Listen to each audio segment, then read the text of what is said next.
Today we're installing the SoundBomb Split Dual Tone horn from Denali on my 2016 BMW R1200RS.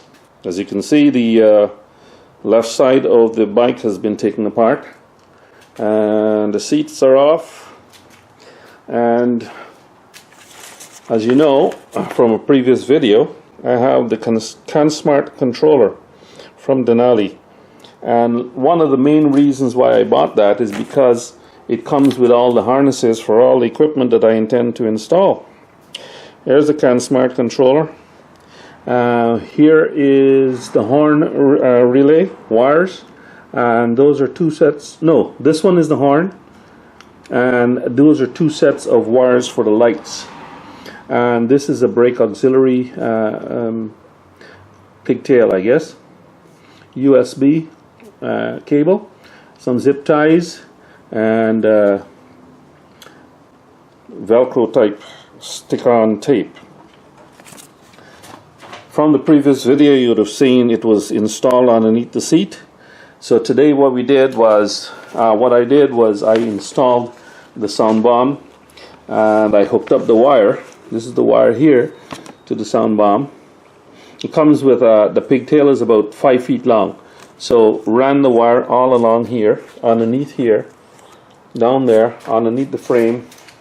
You'll find your own way when you get to do this, but basically I routed it through here, all the way to the front, and then up underneath there, and made my way to the front of the bike, where I left it dangling until I was ready to hook up the compressor. With the CanSmart controller, you don't need the relay that comes with the SoundBomb. You don't need a relay at all. You hook up directly to the controller like that, via the pigtail, straight to the horn. And I guess the controller takes the place of the relay. It's got the built-in fusing circuit and everything there, so you're all set. You just plug and play. Really, literally plug and play. So in installing this horn, I decided to remove only one side of the front cowl. And I think that was a good decision, a very good decision. And I'll tell you why when we look inside. That's inside where the original horn was mounted. There is a bracket that attaches the original horn to the frame, the front frame. That's, you know, metal piece there. That had to be removed and bent down. I have a still photograph that'll show you exactly how I did it, but basically I bent that down and reinstalled just the horn part of the SoundBomb right in its place. And the reason why you want to have half of the front left back so you can know what kind of a clearance you have on there. So if you install your SoundBomb horn and it fits without fouling the one side that is there, or when you go back to put it back together, put back the part that you removed, the left half in this case, then it should clear the front, you know, the part of the horn there that's showing, that has the word Denali on it. So it's a good idea not to take the whole thing apart, because then you might be tempted to install it with lots of clearance and this and that, what you think is clearance, and then when you start putting it back together, it you know, it starts to foul. So with that installed in that location sideways, it's actually pretty good.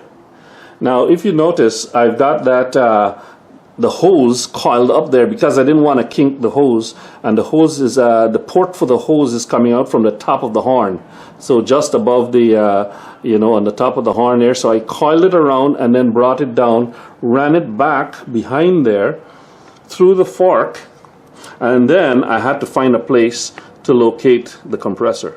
Not a lot of locations here to hang that compressor. The compressor has a single bolt that attaches it to a, you know, some solid frame part or something like that. So I was looking around, and then I said, heck, you know, I've got this SW Motec crash bar that I installed the other day, to which I installed my Denali D2 lights. And then I says, well, On that link there's that bolt. The lower bolt you can see right there in the center of your screen is the bolt that I said, well, okay, if I had a bracket, I can attach my compressor to that bolt, to that bolted connection. It so happened that I did have a piece of, have a kind of a chrome bracket. I'll show you from the other side. It's probably better to see it from the right side of the bike. There it is. So that's how it's bolted on. Scrap bracket that I had lying around in one of my cabinets.